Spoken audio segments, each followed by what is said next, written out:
जिस भगवान ने हम सबको इतना सुंदर ये मानव का तन दिया, हमें सोचने समझने करने की शक्ति दी, बिना भेदभाव के हर एक इंसान को भगवान ने 24 घंटे का समय दे दिया। तो विचार करिए कि क्या हम लोग भगवान की कथा सुनने के लिए, भगवान में ध्यान लगाने के लिए, भगवान की भक्ति करने के लिए कुछ समय निकाल नहीं सकते? देखिए, कहते हैं कि हम मनुष्य जो है ईश्वर के राजकुमार हैं। सृष्टि के सभी प्राणियों में हम मनुष्य मुकुटमणि हैं, लेकिन फिर भी हम लोग दीनहीन रह करके, व्याकुल रह करके, परेशान रह करके अपने जीवन को क्यों जीते? सोचिएगा कि अन्य जीवों की तुलना में हमारे पास तो हर प्रकार की सुविधा है, सुख साधन है, सोचने समझने करने की शक्ति है, लेकिन फिर भी हम लोग व्याकुल रह करके, दीनहीन रह करके, परेशान रह करके अपने जीवन को क्यों जीते? इस बात पर हमें गंभीरता से सोचना चाहिए कि हमारा मन हमेशा परेशान रहता है। क्यों? हम रोते क्यों हैं? हम दुखी क्यों हैं? इसका मुख्य कारण ये है कि हम लोग अपनी इस मानव तन के महत्व को नहीं जान पाते, इस मानव तन की उपयोगिता को समझ नहीं पाते हैं। कैसे नहीं समझते हैं? आप इस बात को एक कथा के माध्यम से समझें। देखिए, एक राजा वन में भ्रमण करने गया। अब भ्रमण करते करते राजा जो है अपने रास्ते को भूल गया। अब रात्रि हो गई, अब रास्ता भूल गया, इधर उधर घूमने लगा, रास्ता नजर ही ना। अब राजा परेशान, कहाँ जाए? तो देखिए, उस जंगल में एक बनवासी रहता था, झोपड़ी बना कर। अब राजा ने सोचा कि चलो आज रात में बनवासी के यहाँ बिताता हूँ।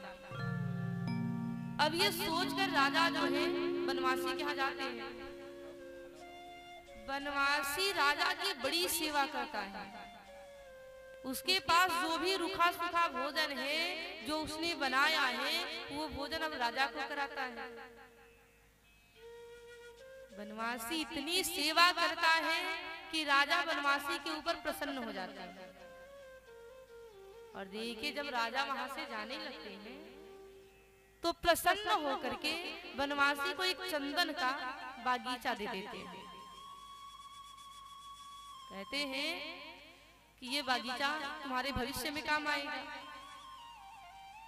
अब देखिए, जो बनवासी था वो चंदन के महत्व को नहीं जानता था, चंदन की उपयोगिता को नहीं समझता था। तो बनवासी क्या करता? चंदन की लकड़ी को काटता था, जलाता था, कोयला बनाता था और बाजार में ले जाकर के बेचता था। उसका यही काम था। अब एक दिन क्या हुआ कि वर्षा हो गई, और वर्षा होने के कारण बनवासी जो है चंदन की लकड़ी को जला नहीं पाया। बनवासी ने क्या किया कि लकड़ी को केवल काट करके बाजार में बेचने गया। अब देखिए, चंदन के सुगंध के कारण, चंदन के महत्व के कारण, उसकी उपयोगिता के कारण अब लोगों ने बनवासी को अधिक मूल्य दिया, अधिक पैसे दिया। अब यहाँ बनवासी को बड़ा आश्चर्य हुआ। बनवासी सोचता है कि मैं इतनी मेहनत करता हूँ, लकड़ी काटता हूँ, जलाता हूँ, कोयला बनाता हूँ, बाजार में बेचता हूँ, तो मुझे इतने पैसे नहीं मिलते। और आज हमने लकड़ी को केवल काट कर बेच दिया, इतने सारे पैसे मिल गए। अब यहाँ बनवासी को आश्चर्य हुआ। तो बनवासी लोगों से इसका कारण पूछता है। तो देखिए, लोग क्या करते हैं कि अब चंदन के महत्व को बनवासी को बताते हैं, चंदन की उपयोगिता बताते हैं। कहते हैं कि अगर और तुम्हारे पास चंदन की लकड़ी होगी ले आना, इससे भी ज्यादा पैसे मिलेंगे। अब देखिए यहाँ पर वनवासी जो है अपनी ना समझी पर पछताना चालू किया। सोचने लगा कि मैं चंदन के महत्व को न जान करके, उसकी उपयोगिता को न जान करके उसे कोयला बनाकर मैंने कौड़ी के भाव में बेच दिया। तब वनवासी को पश्चाताप हुआ।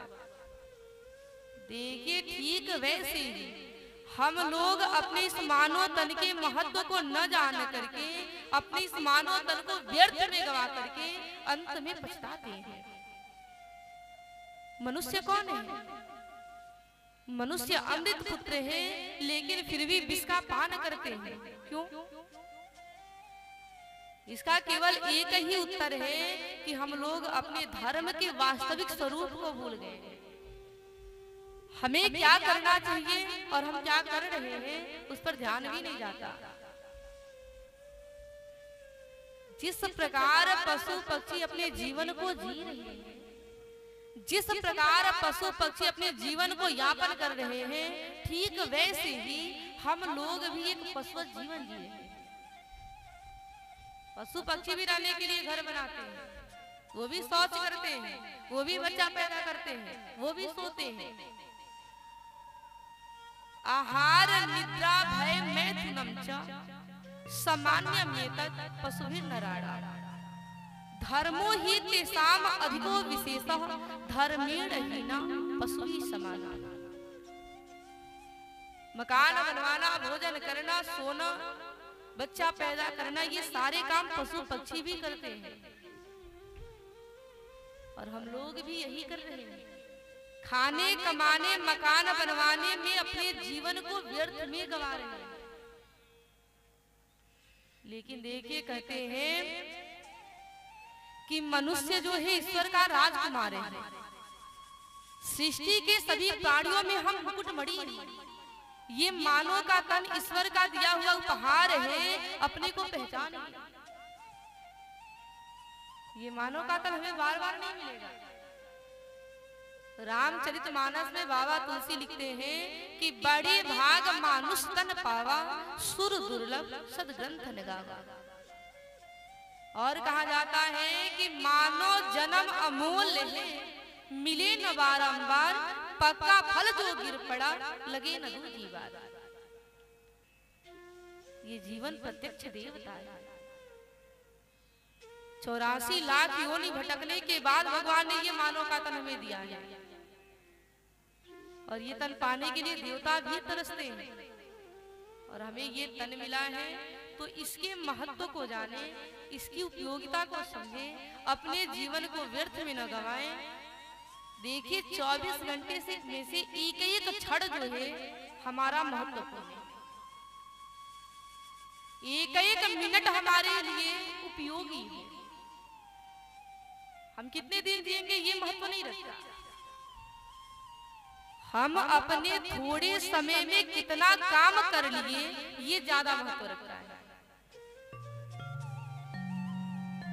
भगत सिंह और झांसी की रानी 23 वर्ष में ही शहीद हो गए, लेकिन ये महापुरुष अपने समय का सदुपयोग कर दिए तो अमर हो।